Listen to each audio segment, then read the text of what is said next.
ইনকিলাব মঞ্চের মুখপাত্র শহীদ শরীফ ওসমান বিন হাদির হত্যাকারী যারা চিহ্নিত হয়েছে ইতিমধ্যে তাদের গ্রেফতারির জন্য আমাদের তৎপরতা অব্যাহত রয়েছে।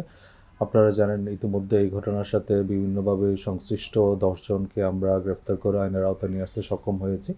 তাদের কাছ থেকে জিজ্ঞাসাবাদে বেশ কিছু গুরুত্বপূর্ণ তথ্য পাওয়া গেছে। এর বাইরে আমরা অনেক গুরুত্বপূর্ণ আলামত উদ্ধার করেছি।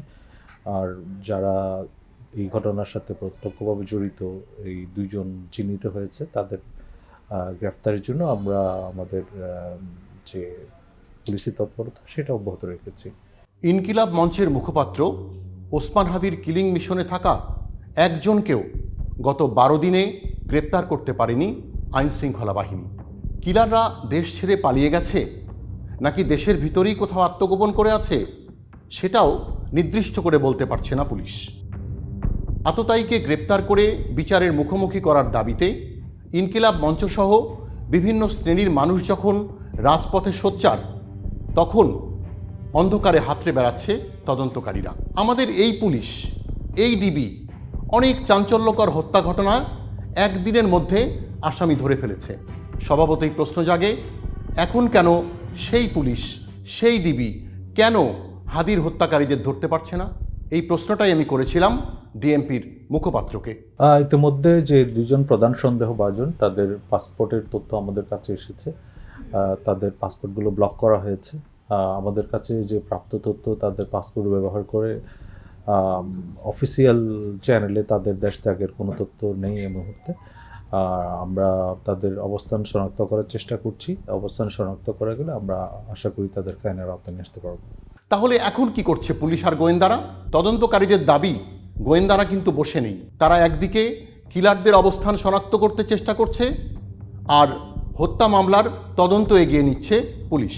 এই মামলার তদন্তকারী কর্মকর্তারা এরই মধ্যে সন্দেহভাজনদের পরিবারের সদস্যদের কাউকে আটক করেছে, কাউকে গ্রেপ্তার করেছে। তাদের দেয়া তথ্য অনুযায়ী অন্তত 2টি স্থানে তল্লাশি করে হত্যাকাণ্ডে ব্যবহৃত হয়েছে এমন সন্দেহে 3টি লিথেল উইপেন এবং গোলাবারুদ উদ্ধার করেছে। কিন্তু এগুলো যে সত্যিই হত্যাকাণ্ডে ব্যবহৃত হয়েছে তার প্রমাণ কি? আমাদের মতো পুলিশও সেটাই জানতে চায়, নিশ্চিত হতে চায়। আর সেজন্যই অস্ত্রগুলো ব্যালিস্টিক পরীক্ষার জন্য পাঠাতে আদালতের অনুমতি চেয়েছেন তদন্তকারী গোয়েন্দা কর্মকর্তা। আর একটা খবর, জুলাই যোদ্ধা শরীফ ওসমান হাদির উপর হামলার ঘটনায় পল্টন থানার মামলা এখন রূপ নিচ্ছে হত্যা মামলায়।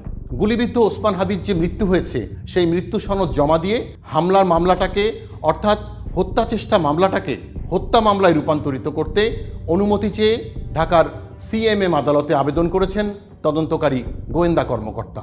আর সর্বশেষ খবর হলো, জনদাবির সঙ্গে একমত হয়ে হাদি হত্যাকারীদের শনাক্ত করে যত দ্রুত সম্ভব তাদেরকে বিচারের মুখোমুখি করতে হাদি হত্যা মামলাটি পাঠানো হচ্ছে দ্রুত বিচার ট্রাইব্যুনালে। এনামুল কবির রূপম, চ্যানেল আই, ঢাকা।